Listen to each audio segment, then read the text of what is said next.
Hi everybody, hope you're all doing really well. I have to apologise for not posting a video for a long time, but as some of you may know, I lost my mum at Christmas, and to be honest, it had a bit more of an effect on me than I was expecting. So I sort of lost my momentum a little bit with videos.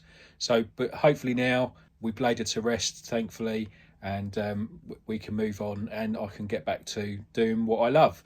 So one of the things that I've been doing in the meantime is every now and then I've been tinkering a bit with a Scania T-cab, which is something I've always wanted to build. I was a truck fitter in a previous life, and it was a job that I loved. It was just the work and the money were not very good, so I moved into a different side of engineering. But one of the things I've always kept a passion for is trucks. I just love looking at them. I love the sound of a big diesel engine. It's just something about it absolutely, excuse the pun, but turns me on. But I just wanted to come on and say, thanks for sticking with me, those that have, and hopefully this year we can get back onto things and get some more videos out, and hopefully meet up with some of you guys. So let me just show you what I've been working on today. So I was trawling the forums and I found a guy, Alexandru Vlad, and he'd done a set of files that were for I think it's a 2023 model. So I had a bit of a chat with him across the Facebook group and decided that that was the set of files that I wanted to go for. And this is the result. So I've been doing a lot of 3D printing in the background. I didn't want to show you that because it's quite boring to watch. But as you can see, I've now got loads of parts that I need to get together. They're all printed fantastically. Some of them aren't perfect. Obviously, if you buy a Tamiya model, they're injection molded, so that is a slightly better print. And but I have to say that I'm really pleased with these files. You get absolutely loads of options. So if you want to go for different bumpers and things like that, you do have to purchase them separately. But the basic files are huge. So one of the things that I've been doing is building this T-cab. It's been a 3D print. I've spent absolutely hours and hours and hours printing. So this is the chassis. It's best part put together. Again, it's all 3D printed, with the exception obviously chassis rails and the axles, but everything else is 3D printed. Painted it with car paint. It wasn't the best finish. I probably could have spent a bit longer, maybe sort of prepping and sanding, but I'm happy with it, and I'm not trying to win any shows with it. I'm just trying to have fun with it, and that's the main thing. But one of the things is it has a ridiculous amount of lights and electrics in it. So I was trying to fit them all in this little tray that I 3D printed to go in the chassis, and it was nowhere it was going to fit. So what I came up with was I've printed these fuel can or fuel tanks and these brackets. So they're going to fit in there. And then each side, so I've got one for the battery and then one for all the electronics. So you won't really see it anyway, because once I've done it, I'm going to have sort of checker plate over the top. So I've got these sheets of scale. Well, it doesn't like that. I've got these sheets of scale checker plate, and they're going to sit on top, and that will cover up everything sort of behind the cab anyway. And I'm going to get a Lesu adjustable fifth wheel coupling, just because I've got a few different trailers that I want to use. Now, one of the things that I have discovered is these, I think they're called Wagyu or something, Wagyu electrical connectors. Absolutely brilliant. So all the electrics, I've been putting them in and just using these connectors for now. And then once I've finally put the electrics in for the last time, I'll probably just solder things up so that that's it then, and I won't have to take them out. Although, to be fair, those connectors are fine in there, and obviously if I change things in the future, I can just pull them out. Here we are. So that is the fuel tank. So there we are. So the fuel tank will sit in there. You won't really see it anyway, but I wanted to make it a fuel tank. Then the side skirt will go on, and I'll probably just have a couple of little cutouts for the filler caps.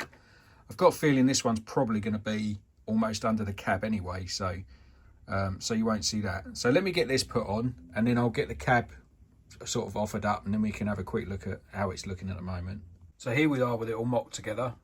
Obviously there's still bits and bobs to go on. I have put this, I designed and printed this heavy haul hitch on the front.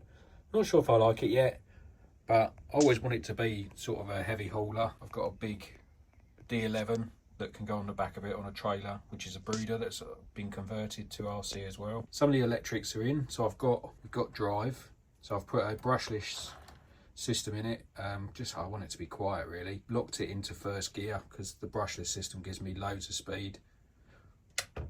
We've got some flashing lights in the grille. Then we've got our headlights, and I have got the cab lights to do as well, but that's all part of the wiring that I'm doing at the moment. And then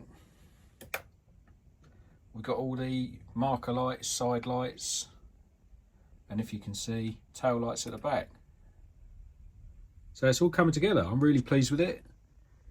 It's come out better than I was expecting. You know, bearing in mind it's all 3D printed. It's all 3D printed on my Bamboo Lab P1S.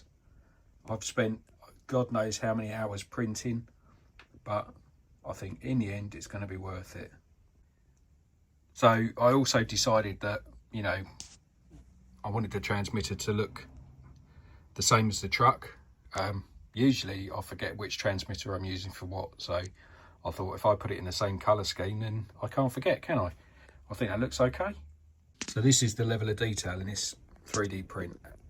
This comes, all the heads are separate, the rocker covers are separate, the filters are separate, you know, even the fan goes round. So I need to put a little O-ring or something on there to look like a fan belt. And then obviously that'll sit under the bonnet or the hood, and it will just cover up the motor there. Excuse the wiring, not quite finished that yet, but you know, that's going to look absolutely incredible. And well, you won't see it there, but it will look incredible. So yeah, let me know what you think. Again, apologies for the big hiatus, but you know, I've obviously had a lot going on. Again, so any of you that follow me, I'm actually putting or hosting a show, RC Truckfest, which is in the UK. If you look up RC Truckfest on Facebook, you'll see it on there, and it's the week before the Nationals. It's just unfortunate that's the only date that's available for the track, but it is very unique. It's an outdoor 1/5 scale racing track. We've got the whole track for the day, so we can set up loads of yards. There can be digging. Going to have a bring and buy sale as well, so if you want to bring your stuff and get rid of it and make a bit of money and buy yourself some new bits, then there's a good chance you can do that. There is camping available, which is limited. All the information is on the Facebook page, so if you've got any questions, ping them through to the email on there, which is rctruckfest@gmail.com, and I look forward to hearing from you, and I also look forward to seeing you, and fingers crossed I'll have this thing done. So I'll keep you posted on how it's going. I'll catch up with you soon.